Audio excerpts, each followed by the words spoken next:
जिस शख्स की औलाद होए हाफिज कुरान महशर में मिलेगा उसे एक ताज दरख्शान। जिस शख्स के औलाद होए हाफिज कुरान महशर में मिलेगा उसे एक ताज दरख्शान। 10 अहले जहन्नम की सिफारिश वो करेगा, 10 अहले जहन्नम की सिफारिश वो करेगा। यूं कादिर सदरिश को है हर हामिल कुरान। 10 नेकियां हर हर्फ में पाता है मुसलमान, 10 नेकियां हर हर्फ में पाता है मुसलमान। यूं कादिर सदरिश को है हर हामिल कुरान। क्या खूब है, क्या खूब है कुरान की फैज़ों की बातें। ऐ मोमिनो करते रहो कुरान की बातें। रसूल बोलेन अना खातमुन नबिय्यीन ला नबिय्य बादी। आमी शेष नबी, आमार परे आर कोनो उम्मत आसबे ना, आमार परे आर कोनो नबी आसबे ना। যখন উনি বললেন আপনার পরে আর কোনো নবী আসবে না, ওনার সাথে যারা ছিলেন সাহাবী আজমাইন রাদিয়াল্লাহু তাআলা আনহুম জিজ্ঞেস করলেন, ইয়া রাসূলুল্লাহ, আপনি যেহেতু আসবেন না বা আপনার পরে আর কোনো নবী আসবে না, কিন্তু আপনি যখন দুনিয়া থেকে বিদায় নিয়ে চলে যাবেন আপনার এই উম্মতের হাল কে ধরবে? রাসূল করিম সাল্লাল্লাহু আলাইহি ওয়াসাল্লাম তখন জানা দিলেন, বলে দিলেন, ও আমার সাহাবীরা, টেনশনের কোনো কারণ নাই, টেনশনের কোনো কারণ নাই। আমি যদিও দুনিয়াতে থাকবো না, আমি যদিও শেষ নবী, আমার পরে আর কোনো নবী আসবে না, কিন্তু আমার পরে নবীর দায়িত্ব তারা পালন করবে যারা আলেম। আল উলামা ওয়ারাসাতুল আম্বিয়া। আমার পরে যারা আলেম তারা এই নবীর ওয়ারিস, নবীর যে কাজগুলো ছিল তারা ওই কাজগুলো করবে। এমত অবস্থায় বাজান, আমার আপনাকে যে সংক্ষিপ্ত আকারে কাজ দেওয়া হয়েছে, আমি যদি একজন আলেম হয়ে থাকি, ছোট কাজ না, বড় বড় বড় টেনশনের কাজ। প্রকান্তরে আপনি যদি সাধারণ মানুষ হয়ে থাকেন, আপনার টেনশন কি? নামাজ পড়বো, খাইবো, ঘুম পারবো, শেষ। কিন্তু আলেমের টেনশন না না না না, ওনার নামাজ ঠিক মতো হচ্ছে কিনা, ওনার রোজা ঠিক মতো হচ্ছে কিনা, এই সবগুলো বিষয়ে খেয়াল করা ওনার দায়িত্ব। উনি যদি খেয়াল না করে, কোনো আলেম যদি এই দিকে ভ্রক্ষেপ না করে, ওই আলেম দুনিয়া থেকে বিদায় নিতে দেরি হবে, আল্লাহর জাহান্নামে যাইতে দেরি হবে না। এই জন্য বাজান, আলেম ওলামাকে গালি দেওয়ার ক্ষেত্রে খুব সাবধান, খুব সাবধান। আলেম ওলামাকে যদি আপনি গালি দেন, যে ব্যাপারটা নিয়ে আপনি দোষারোপ করবেন, যে ব্যাপারটা নিয়ে আপনি গালি দিবেন, যদি ওই ব্যাপারটা ওই আলেমের মধ্যে না পাওয়া যায়, যদি আলেমের মধ্যে না পাওয়া যায়, আপনি মৃত্যুর আগে হইলে একটাবারের জন্য হইল ওই অপবাদী হয়ে এরপরে মৃত্যুবরণ করবেন। এই জন্য আলেম ওলামাকে গালি দেওয়ার ক্ষেত্রে খুব সাবধান, খুব সাবধান। আমাদের কিছু কিছু ভাই আছে, 2টা 3টা চিল্লা দেওয়ার পরে নিজেকে বড় আলেম মনে করে, অথবা একটা সাল লাগাইছে, আমি কি হলাম রে আলেম, রে কিসের আলেম, আমি তো বড় আলেম। এজন্যই তাদেরকে বলা হয় ইতআতি, নিজেদেরকে বড় মনে করে। আর আলে হকদের সঙ্গে যে জামাতগুলো আছে তারা বলে কি, আমরা আলেম ওলামাদের সঙ্গে আছি, আলেম ওলামা যেই দিকে বলবে আমরা সেই দিকে যাব। আর ইতআতি ভাইয়েরা, তারাও আমাদের জাতি ভাই, তারা বলে না, আমাদের সাথে আলেম আছে। উদাহরণ দেই, আমার বাড়ির পাশে যদি চেয়ারম্যান সাহেবের বাড়ি হয়, আমরা কি বলবো যে চেয়ারম্যানের বাড়ির কাছে আমার বাড়ি, এটা ভদ্রতা। কিন্তু আমি যদি বলি আমার বাড়ির কাছে চেয়ারম্যানের বাড়ি, অর্থাৎ চেয়ারম্যানের থেকে আমি বড়, মই কি হনুরে, তো চেয়ারম্যানের থেকে আমি বড়, যে মনে করবে বলতে হবে ওর মাথার মধ্যে ঘিলো না, ওর বেটা পাগল। তো ইতআতি ভাইদের এরকম হালত, তারা নিজেদেরকে বড় মনে করে। 2টা 4 চিল্লা দেওয়ার পরে, 2-4 দিন এরকম শাল লাগানোর পরে নিজেকে বড় মনে করে, মই কি হনুরে। অথচ একজন আলেম 12 বৎসর পরে পরে পরে পরে পরে আলেম হয়েছে, তুমি 2টা চিল্লা দিয়ে আলেম হবা? লজ্জা করা উচিত তোমার। আলেমের শান আর তোমার শান না। যদি তাই হতো, রসুল আল উলামা ওয়ারাসাতুল আম্বিয়া না বলতো আল ওলামা ওয়ারাসাতুল আম্বিয়ার জায়গায় এরকম জামাত বা তাবলিগ ঢুকায়া দিত। যে এতাআতি তোমরা ঢোকো আল এতাআতি ওয়ারাসাতুল আম্বিয়া, হ্যাঁ এতাআতি নবীর ওয়ারিস। কিন্তু রসুল তা বলেন নাই, রসুল বলেছেন আল উলামা ওয়ারাসাতুল আম্বিয়া। অতএব আলেম ওলামাকে যদি সম্মান করতে পারেন, আপনার তাবলিগ কাজে দিবে, আপনার জামাত কাজে দিবে, সবগুলো কাজে দিবে। যখনই আপনি বলবেন আমার সাথে আলেম আছে, আলেমকে ছোট করে দেখবেন, বুঝতে হবে আপনার সব শেষ। মুআজ্জাজ হাজিরিন, এই মাহফিলটা মাদ্রাসা কেন্দ্রিক, আর মাদ্রাসায় থাকে সচরাচর আলেম ওলামা তালিবে ইলম। এদিকটাই যদি খেয়াল করি, মাদ্রাসা আমি আপনি প্রতিষ্ঠা করি কেন? আলেম তৈরি করার জন্য। এই আলেম তৈরি করার জন্য আমি আপনি মাদ্রাসা প্রতিষ্ঠা করে ওই মাদ্রাসাতে শ্রম দেই। এমত অবস্থায় মাদ্রাসার যে দাম, মাদ্রাসায় যে গুরুত্ব, এটা আলেমের বহির্ভূত লোকজন বোঝা অনেকটাই কম। কিন্তু যারা প্রকৃতপক্ষে আলেম, তারাই বুঝে আলেমের মর্ম। আর এই আলেম যদি তৈরি করতে চায় কেউ, কোনো ভার্সিটিতে, কোনো ইউনিভার্সিটি, কোনো বিশ্ববিদ্যালয়, কোনো স্কুল বা কোনো প্রাইমারিতে এই আলেমের দরস দেয়া হয় না। আলেমের দরস দেয়া হয় শুধুমাত্র কেবলমাত্র মাদ্রাসাগুলোতেই। কিন্তু খেয়াল করে দেখবেন, উপমহাদেশের সবচেয়ে রক্ত চক্ষুশূন্য করা যে কাফেরগুলো আছে, ইসলাম বিদ্বেষী যারা আছে, তারা প্রথম টার্গেট হলো এই মাদ্রাসাগুলোকে ধ্বংস করা। তাদের যত টাকা আছে, যত শ্রম আছে, কাজই একটা মাদ্রাসাগুলোকে ধ্বংস করা যায় কি করে? কারণ তারা জানে মসজিদটা ধ্বংস করা সহজ, কিন্তু মাদ্রাসা ধ্বংস করা কঠিন। কাজেই মাদ্রাসা যদি ধ্বংস করা যায়, আলেম ওলামা থাকবে না, মসজিদ আপনি বন্ধ হয়ে যাবে। এজন্য তারা মূল ইসলামের দুর্গ যেটা, ওই জায়গায় গিয়ে আঘাত করে, যে মূলটা যদি উপড়ে ফেলা হয়, বাকি ডালপালা আপনি উঠে যাবে। এই জন্য আলেম ওলামার বড় দাম, তারা ইসলামের জন্য বড় ভূমিকা রাখে। এমত অবস্থায় যে বা যারা আলেম ওলামাকে রক্তচক্ষু উন্মোচন করে, বাঁকা চোখে দেখে, স্পষ্ট মনে রাখবেন, মৃত্যুর আগে আপনার কালেমা নসিব হবে না। যারা আলেম ওলামাকে ছোট করে দেখেন, ছোট পায়ের মূল্য মনে করেন, পায়ের জুতার সমতুল্য মনে করেন, স্পষ্ট কথা, আপনি মারা গেলে আপনার ঈমান তো মৃত্যুর আগে নসিব হবেই না, মারা যাইতে দেরি আমার রসুলের সুপারিশ থেকেও আপনি বঞ্চিত হবেন। কেন? কারণ রসুল নিজে বলেছেন আল উলামা ওয়ারাসাতুল আম্বিয়া, নবীগণের ওয়ারিস হলো এই আলেম ওলামা। যেহেতু বর্তমানে নবী নাই, সেহেতু নবীর দায়িত্ব পালন করে এই আলেম ওলামা। আর যে মানুষটা আলেম ওলামাকে কটাক্ষ করে, আলেম ওলামাকে গালি দেয়, সে যেন কেমন জানি স্বয়ং নবীকে গালি দিল। আর যে নবীকে গালি দিল, সে তো স্বয়ং আল্লাহকে গালি দিল। আর যে আল্লাহকে গালি দিল, নির্দ্বিধায় বলা যায় সে ব্যক্তিটা জাহান্নামী। এজন্য আলেম ওলামার বড় দাম। আলেম হতে চাইলেই হওয়া না, আলেমের মধ্যেও 3টা স্তর আছে। সবগুলো আলেমকে ফলো খেয়াল করা যাবে না। প্রথম নাম্বার স্তর হলো আলেমের দালাল। আলেমে দালাল হলো তারা যারা সরকার থেকে কিছু পেনশন নিয়ে, কিছু টাকা নিয়ে ইসলামের বিরুদ্ধে গিয়ে সরকারের পক্ষে কথা বলে, যেমন স্বৈরাচারের আমলে হয়েছে। স্বৈরাচার হাজার রকমের কাজ করেছে, কিছু কিছু দালাল মার্কা আলেম ওলামা ওইটাকে সত্যায়ন করে ওইটার পক্ষে ফতোয়া দিয়েছে। কারণ তারাও জানে যদি বিপক্ষে যায় খবর আছে। প্রত্যান্তরে আহলে হক ওলামায়ে কেরাম নিজের জীবন দিয়েছে, যেমন আল্লামা দেলোয়ার হোসেন সাইদি নিজেকে জেলের মধ্যে আবদ্ধ রেখেছে, যেমন আল্লামা মামুনুল হক নিজের জীবনটাকে বিসর্জন দেওয়ার প্রয়োজন তাতেও রাজি, কিন্তু ওই দালাল হতে রাজি না। তো প্রথম নাম্বার আলেম হলো আলেমে দালাল, যারা হলো সরকারের চাটুকারিতা করে। দ্বিতীয় আলেম হলো আলেমে উম্মত। উম্মত যেই দিকে যায় তারাও সেই দিকে যায়। উম্মত যেটা বলে নিজের চাকরি বাঁচানোর জন্য ও ওইটাই করে। উম্মত যেই দিকে প্রাধান্য দিতে বলে, ওই আলেম হওয়া সত্ত্বেও নিজের চাকরি বাঁচানোর জন্য 2 টাকা বেশি হাদিয়া পাওয়ার জন্য সেও ওই দিকেই কথা বলে। এমন আলেম ওলামাও আছে। যেমন আলে হাদিসদের একটা ব্যাপার বলি, তারা দেখবেন, খেয়াল করে দেখবেন, কওমের ওলামাদেরকে পছন্দ করতে চায় না।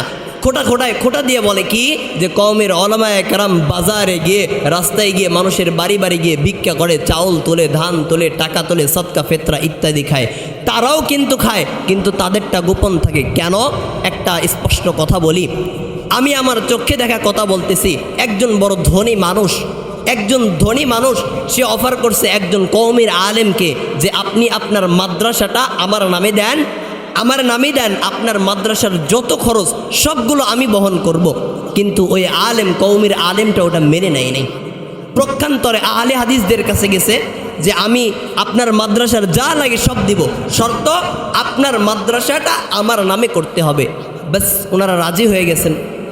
পরক্ষণে জানা গেল বিষয়টা এমন যে ওই বান্দাটা সরকার যে ট্যাক্স দিতে হয়, সরকার যে কর দিতে হয়, এই কর থেকে নিজেকে বাঁচানোর জন্য ওই মাদ্রাসাটা প্রতিষ্ঠা করেছে। আহলে হাদিসদের অনেক ভাইয়ের মাদ্রাসাগুলো এমন যাদের ধনী মানুষ কর বাঁচানোর জন্য তাদের মাদ্রাসা থেকে প্রাধান্য দেয়। এই জন্যই খেয়াল করে দেখবেন তাদের মাদ্রাসাগুলো বড় বড়। কেন?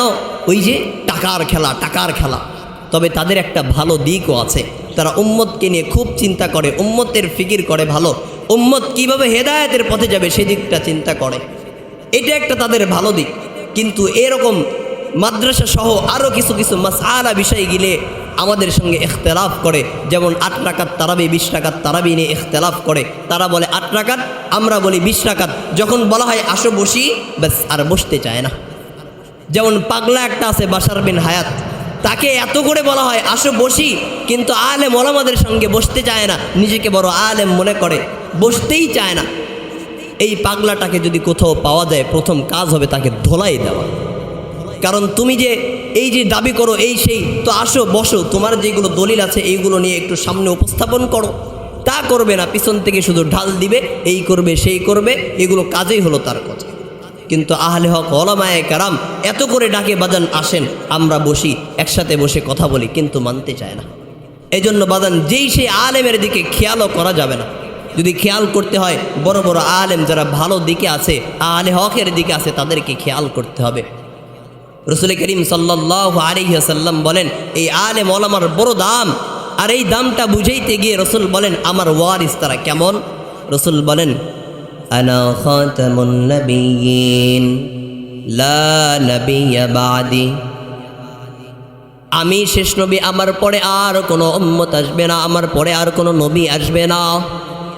যখন উনি বললেন আপনার পরে আর কোনো নবী আসবে না, ওনার সাথে যারা ছিলেন সাহাবী আজমাইন রাদিয়াল্লাহু তাআলা আনহুম জিজ্ঞেস করলেন ইয়া রাসূলুল্লাহ, আপনি যেহেতু আসবেন না বা আপনার পরে আর কোনো নবী আসবে না, কিন্তু আপনি যখন দুনিয়া থেকে বিদায় নিয়ে চলে যাবেন আপনার এই উম্মতের হালকে ধরবে। রাসূল করিম সাল্লাল্লাহু আলাইহি ওয়াসাল্লাম তখন জানা দিলেন, বলে দিলেন ও আমার সাহাবীরা, টেনশনের কোনো কারণ নাই, আমি যদিও দুনিয়াতে থাকবো না, আমি যদিও শেষ নবী, আমার পরে আর কোনো নবী আসবে না, কিন্তু আমার পরে নবীর দায়িত্ব তারা পালন করবে যারা আলেম। আল উলামা ওয়ারাসাতুল আম্বিয়া, আমার পরে যারা আলেম তারা এই নবীর ওয়ারিস, নবীর যে কাজগুলো ছিল তারা ওই কাজগুলো করবে। এমত অবস্থায় বাজান আমার আপনাকে যে সংক্ষিপ্ত আকারে কাজ দেওয়া হয়েছে, আমি যদি একজন আলেম হয়ে থাকি, ছোট কাজ না, বড় টেনশনের কাজ। প্রক্ষান্তরে আপনি যদি সাধারণ মানুষ হয়ে থাকেন, আপনার টেনশন কি নামাজ পড়বো, খাইবো, ঘুম পারবো, শেষ। কিন্তু আলেমের টেনশন না, ওনার নামাজ ঠিক মতো হচ্ছে কিনা, ওনার রোজা ঠিক মতো হচ্ছে কিনা, এই সবগুলো বিষয়ে খেয়াল করা ওনার দায়িত্ব।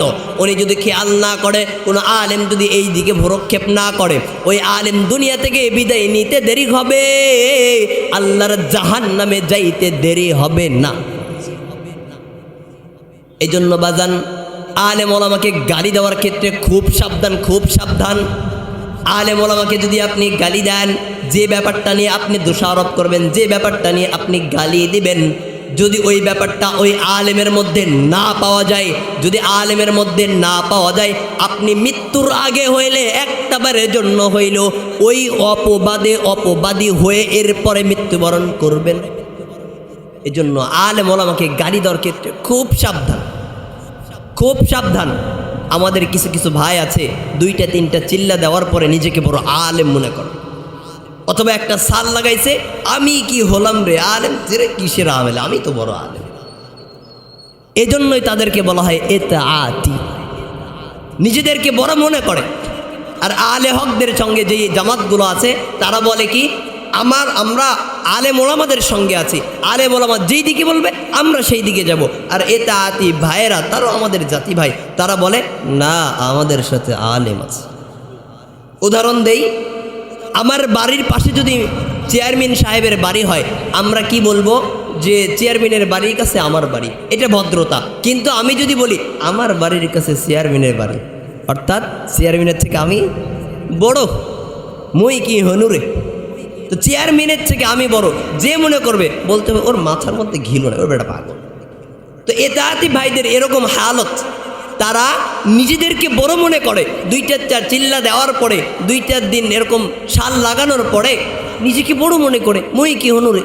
অথচ একজন আলেম 12 বৎসর পরে পরে পরে পরে পরে আলেম হয়েছে, তুমি 2টা চিল্লা দিয়ে আলেম হবা?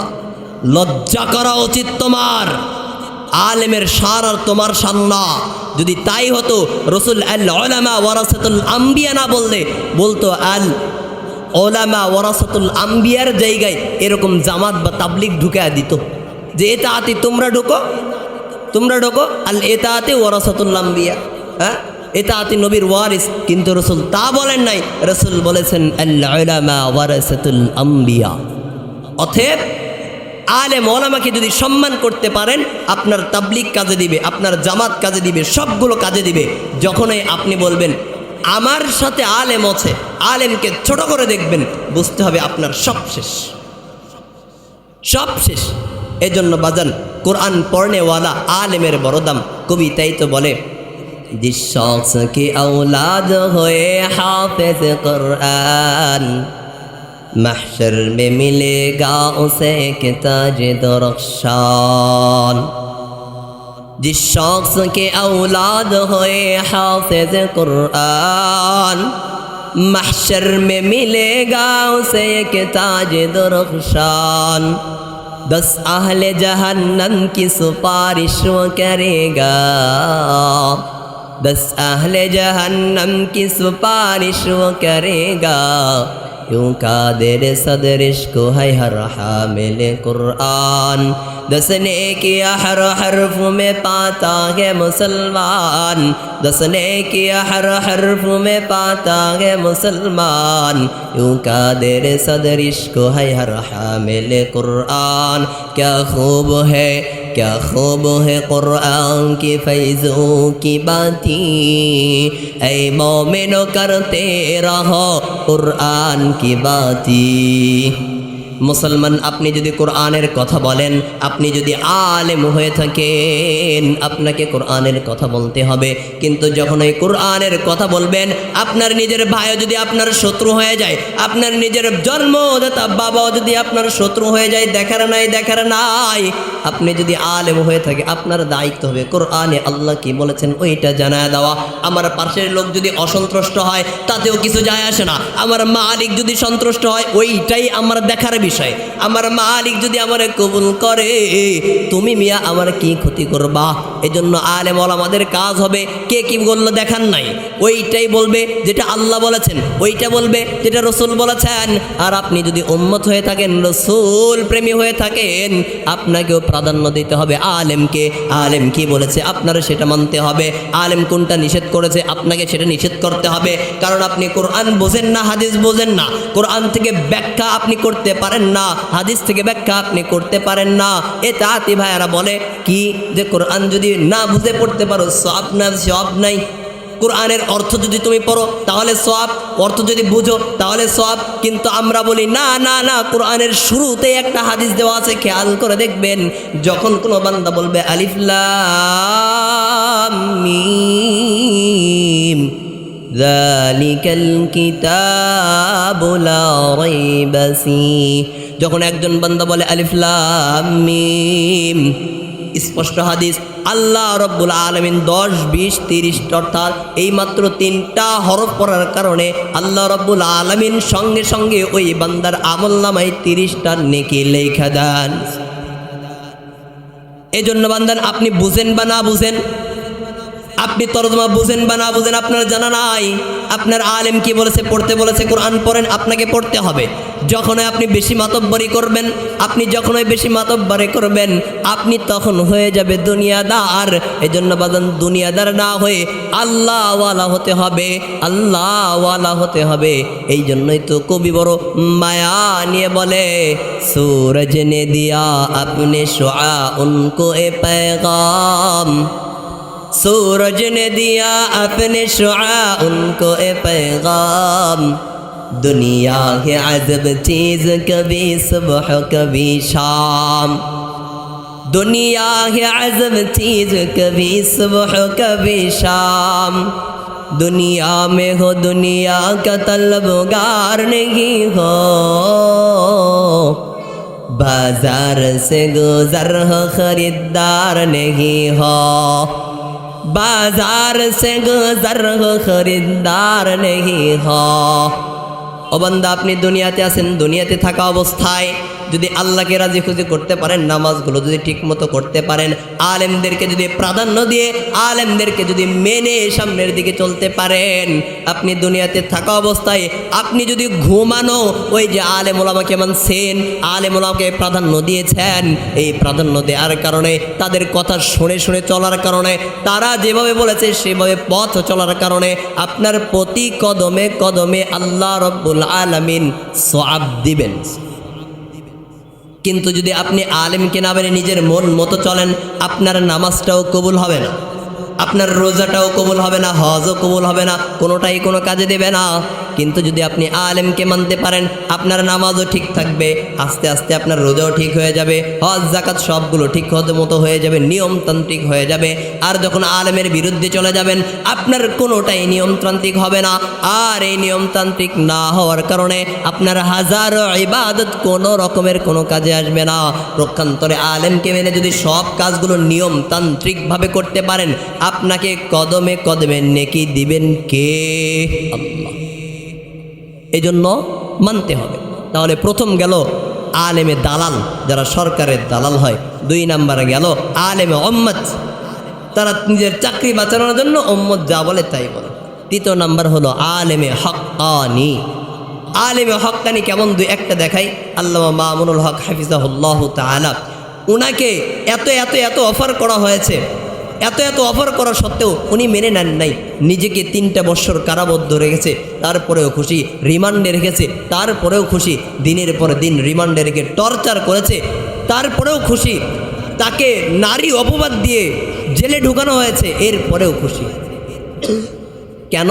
আহলে হক ওলামায়ে কেরাম। ঠিক ওই রকমভাবে চরমনায়ের দরমানটাও হো আহলে হক ওলামা। কেন? চরমনায়ে যাবেন, খেয়াল করে দেখবেন কোনো রকমের কোনো বেদাত হয় না। ওখানে 3টা বিষয় হলো এমন, যেই 3টা বিষয় নবীদের মধ্যেও ছিল। 1 নাম্বার বিষয় হলো চরমনাই ওয়ালারা তারা কোনো বেদাতকে প্রশ্রয় দেয় না, কোনো বিদাতকে প্রশ্রয় দেয় না। 1। 2 নাম্বার, চরমনাই ওয়ালারা তারা সবগুলো কাজ কোরআনে যা আছে, হাদিসে যা আছে ওই অনুযায়ী করে। এরপরেও আলেম ওলামাদের কাছে খোলা রেখে দেয় যে আমাদের যদি কোনো ভুল পান, আপনারা আসেন, আমাদের ধরায় দেন, আমরা সেই ভুলগুলো শুধরায় নিই। এভাবে স্পষ্ট আকারে খুলে বলে দেন আমাদের ভুল থাকতেই পারে, মানুষ মাত্রই ভুল। 3 নাম্বার হলো আহলে হক ওলামায়ের যতগুলো আছে সবগুলো ওখানে জমা হয় এবং তারাও বয়ান করে। আল্লাহু আকবার। সবচেয়ে দামি যে বিষয় 3 নাম্বার পয়েন্ট, ওইটা হলো যখন পিসা হুজুর কথা বলে, আপনি নড়বেন, কেমন জানি মনে হয় আমি কোথায় আছি, কোথায় আছি, কি করতেছি। নিজে না চাইলেও একটু যদি ঠান্ডা মাথায় বসে থাকবেন, খেয়াল করে দেখবেন চোখ দিয়ে দর করে পানি বেরোচ্ছে। কেননা আলেম ওলামা এবং রুহানিয়াত থাকার কারণে তাদের ছোট ছোট ছোট ছোট কথাগুলো আমাদের বড় দিলে লাগে। এজন্য চরমনাই ওয়ালাদের কাজগুলো আপনি যখনই ভুল ধরবেন, আপনার জন্য সুযোগ আছে, আপনি সেখানে গিয়ে বলতে পারবেন যে আপনার এই ভুলটা হয়েছে, আপনারা সংশোধন করে নেন। ওনাদের মাশওয়ারা কমিটি আছে, শুরা সদস্য আছে, ওখান থেকে মাশওয়ারা সাপেক্ষে সেই ভুলটা শুধরায় নেওয়া হয়। প্রক্ষান্তরে আপনি এখন বললেন যে চরমনাই ভণ্ড, এই করে সেই করে, জিকির করে, হাবিজাবি করে। ও বাবা, চরমনাই হলো এমন একটা দরবার যেটা হলো রাজপথের লড়াকু সৈনিক। 5 আগস্টের দিন পুরো পৃথিবীতে যতগুলো আলেম ওলামা ছিল, ওই আলেম ওলামাদের মধ্য থেকে যতগুলো দরবার ছিল, ওই দরবারগুলোর মধ্য থেকে সর্বপ্রথম এবং সবচেয়ে স্পষ্ট আকারে যে দরবারটা ময়দানের সামনের দিকে অগ্রসর হয়েছে, ওইটাই হলো চরমনায়ের দরবার। ওইটাই হলো চরমনায়ের দরবার। অতএব বিরোধিতা কোন দিক দিয়ে করবেন? তারা হলো এমন যে চরমনায়ের পিসাব হুজুর হাফিজাহুল্লাহ তাআলা, আল্লাহ ওনাকে লম্বা হায়াত দিক, দোয়া করি আমাদের জন্য ওনারা রহমত। তো উনি যখন দরবারে থাকেন, আল্লাহু আকবার, পীর সাহেব যখন রাজপথে আসেন, যখন রাজপথে আছেন, বাঘের চেয়ে কোনো অংশে কম। ওনার আব্বাজান রহমতুল্লাহি আলাইহি ফয়জুল করিম, উনি ওই যখন তসলিমা নাসরিমের সময় এসেছিল বা তারও আগে হালত ছিল এমন, ঢাকার ময়দানে উনি আসার পরে কাফনের কাফন মাথায় বাঁধছে, কাফনের কাফন মাথায় বাঁধার পরে বলতেছে যে কার এত বড় বুকের পাটা আছে, আমায় বেঁচে থাকা অবস্থায়, আমি বেঁচে থাকা অবস্থায় কোরআন হাদিসের বিরুদ্ধে কথা বলবা, পর্দার বিরুদ্ধে কথা বলবা, আগে আমি ফয়জুল করিমটাকে হত্যা করো, তারপরে আমি কাফনের কাপড় মাথায় দিয়ে আসছি। ওনার সন্তান ফয়জুল করিম উনিও ওই 5 আগস্টের দিন বুকে বাংলার পতাকা রেখে ময়দানে আসছিলেন, আগে আমাকে মারো, এরপরে আমার বাকিগুলোকে মারো। কিন্তু এমন অবস্থা, আমরা এরপরেও তাদেরকে ভুল বুঝি, তাদেরকে ভুল বুঝি। ও বাজান, যারা ভুল বাজেন তাদের দাওয়াত, চরমনায় যান, বুঝেন, সময় দেন, আশা করি ভুলগুলো ভেঙে যাবে, আশা করি ভুলগুলো ভেঙে যাবে। কাজেই সাইড থেকে বিরোধিতা না করে, সাইড থেকে বিরোধিতা না করে ওখানে গিয়ে দেখেন, এরপরে বিরোধিতা করেন। তো 3 নম্বর প্রকার হলো আহলে হক ওলামায়ে কেরাম। এই আহলে হক ওলামায়ে কেরামের সঙ্গে কোশ্চেনকালে বেয়াদবি করেন না। যদি বেয়াদবি করেন, মনে রাখবেন আপনার জীবনটা ধ্বংস হয়ে যাবে। এজন্য বাদান বেয়াদবি করার কোনো সুযোগ নেই। সে পা ধরে অনুরোধ করব, ভাই কখনো হক্কানি আলেম ওলামাদের বিরুদ্ধে কথা বলেন, হক্কানি আলেম ওলামাদের বিরুদ্ধে কোনো স্লোগান দিয়েন না, হক্কানি আলেম ওলামাদের বিরুদ্ধে কলম ধরেন না। নিজের জীবনটাকে সাজান, নিজের জীবনের দিকে ফোকাস করেন। আপনি যে আলেম ওলামাদের বিরুদ্ধে কথা বলেন, তাদের বদদোয়ার প্রয়োজন পড়বে না, বরং আল্লাহ তো দেখে, আল্লাহই যথেষ্ট আপনাকে ধ্বংস করার জন্য। এজন্য খুব সাবধান আহলে হক ওলামায়ে কেরামদের ব্যাপারে কোনো কথা বলার ক্ষেত্রে। কাজেই যুবক ভাইদের প্রতি অনুরোধ থাকবে, আহলে হক ওলামায়ে কেরামদের ব্যাপারে কোনো কথা বলেন না, পারলে তাদেরকে অনুসরণ করেন, না পারলে চুপ থাকেন। এমন অবস্থায় আমার কিছু যুবক ভাই এমন থাকে যে তারা এরকম নেশাগ্রস্ত, 2 টাকা বেশি পাওয়ার জন্য আহলে হক ওলামায়ে কেরামদের বিরুদ্ধে লেখালেখি করে, তাদের বিরুদ্ধে স্লোগান দেয়। ও ভাই, তুমি তোমার জীবনকে সাজাও, তুমি তোমার জীবনের প্রতি ফোকাস করো, তুমি তোমার জীবনকে উন্নত করো, তবেই দেখবা তোমাকে দাম দিবে। তুমি আজকে যে ফুলের পিছনে ঘুরতেছো, তুমি যদি নিজেকে তৈরি করতে পারো, দেখবা ওই ফুলের মালি তোমার পিছনে ঘুরবে। যেমন আমার পূর্বের হজরত বলে গেল হেনার কথা, তুমি যে হেনার পিছনে ঘুরো, তুমি নিজেকে যদি তৈরি করতে পারো, হেনার বাপ এসে তোমাকে প্রস্তাব দিবে। এই জন্য বাজান, যদি বিশেষ করে যুবক ভাইয়েরা নিজেদেরকে যদি তৈরি করতে পারো, দেখবে একসময় তোমার কদরের অভাব থাকবে না। আর তোমাকে তৈরি করার এই যে 16 থেকে নিয়ে 22 বছর পর্যন্ত যে একটা বয়স, এই বয়সে যদি নিজেকে তৈরি করতে না পারে কোনো যুবক, ওই যুবকের পুরো জীবনটাই ধ্বংস। প্রক্ষান্তরে এই 22 বছরের আগ পর্যন্ত নিজেকে যদি প্রতিষ্ঠিত বা নিজেকে যদি একটা পর্যায়ে নিজের যা অর্জন করার শিক্ষা বলেন, আরও যে বুদ্ধিমত্তা বলেন, এগুলো যদি অর্জন করে নিতে পারে, তাহলে বাকি যে জীবন পাবে সে নিঃসন্দেহে সুখ শান্তির জীবন পাবে। কিন্তু যখনই এই 22 বছরের জীবনের যে হায়াতটা বা তার যে একটা ফিউচার থেকে সময়, এটা যখন নষ্ট করে ফেলবে, তার বাকি জীবনে আর কোনো মূল্য থাকবে না। এই জন্য যুবক ভাইদের পায়ে ধরে বলি, ভাই 22 বছর বয়স পর্যন্ত স্ট্রাগল করো। তুমি যদি স্ট্রাগল ঠিকমতো করতে পারো, পরিশ্রম যদি ঠিকমতো করতে পারো, দেখবা একসময় তুমি শান্তিতে ঘুমাতে পারবা। আর এই বয়স পর্যন্ত যদি তুমি অলসতায় কাটাও, তোমার সারা জীবন কাটতে হবে, সারা জীবন কাটতে হবে। এই জন্য 22 বছর সময় পর্যন্ত বড় দামি সময়। তুমি কার পিছনে ঘোরো, যার পিছনে ঘুরতেছো, তুমি যদি নিজেকে প্রতিষ্ঠিত না করতে পারো, সর্বপ্রথম সেরে যাওয়ার যে একটা লিস্ট, ওই লিস্টের মধ্যে তুমি যার জন্য নিজের জীবন নষ্ট করলা, ওই মেয়েটাই তোমাকে আগে ছেড়ে যাবে। আর যদি তুমি তাকে নিজেকে প্রতিষ্ঠিত করতে পারো, ওই মেয়ে কেন, ওই মেয়ের বাপ কেন, তার পরিবার তোমার পায়ে আসবে। আর যখন তুমি তোমার জীবনটা খেলা শেষ করে দিবা, তোমার বাপের সম্পদ থাকতে পারে, এরপরেও কোনো ভদ্র ঘরের মেয়ের বাবা তোমাকে দিতে চাবে না। কেন? টাকা থাকতে পারে, কিন্তু ছেলেটা ভালো না, যার দরুন একসময় তার দাম থাকবে না। প্রকান্তরে ছেলে তুমি যদি ভালো হও, যুবক ভাই তুমি যদি তোমার 16 বৎসর থেকে নিয়ে তোমার 22 বৎসর সময় পর্যন্ত এই বড় কঠিন একটা বয়স যদি তুমি নিজেকে তৈরি করে নিতে পারো, দেখবা তোমার অভাব হবে না, তোমার অভাব হবে না। এই জন্য নিজেকে তৈরি করতে হবে। আমার রসুলও তাই করেছেন, 40 বৎসর পর্যন্ত নিজেকে শুধু তৈরি করেছেন, নিজেকে শুধু তৈরি করা নিয়ে ব্যস্ত ছিলেন। 40 বৎসর যখন হয়েছে, এরপরে ওনার গ্রহণযোগ্যতার উনি যখন বলেছে যে হ্যাঁ আমি এখন নবী আসছি, অনেক মানুষই মেনে নিয়েছে। ঠিক ওই রকমভাবে ভাই তুমি যদি 22 বৎসর পর্যন্ত নিজেকে তৈরি করে নিতে পারো, দেখবা 23 বৎসর বয়স থেকে তুমি তার ফল পাবা। আর 22 বৎসর বয়স পর্যন্ত তুমি এই সেই করে এর পিছনে ওর পিছনে অমুকের ভয় এই সেই করে যদি কাটায় দাও, 23 বৎসর থেকে তোমার দুঃখ শুরু হবে। আরও একটা মনে রাখবা, যুবক সহ যারা আছে সকলের জন্য আজকে আপনি যে মা বা যে বোনের ইজ্জত নিয়ে টানাটানি করতেছেন, যদিও সে আপনার কেউ না, কিন্তু যখন আপনার মেয়ে হবে, কিন্তু যখন আপনার বোন হবে, তাকে যখন অন্য কেউ টানাটানি করবে তখন কেমন লাগবে? এজন্য বলা হয় আপনি যেমন অন্যের মেয়ের সঙ্গে সমস্যা করবেন, অন্যের বিটিকে নিয়ে সমস্যা করবেন, আপনার মেয়েকে আপনার বোনকেও এরকম সমস্যা করা হবে। ওইটা যদি আপনি মেনে নিতে পারেন, সহ্য করতে পারেন, তাহলে আপনি যা ইচ্ছা তাই করেন। এজন্য বিশেষ করে যুবক ভাইদের পায়ে ধরে অনুরোধ করব, খুব সাবধান, যতটুকু সময় আছে সময়ের মূল্যায়ন করো। আল্লাহ রব্বুল আলামিন যতটুকু কথা বললাম তার উপর আমি সহ সকলকে আমল করার তৌফিক দান করুক।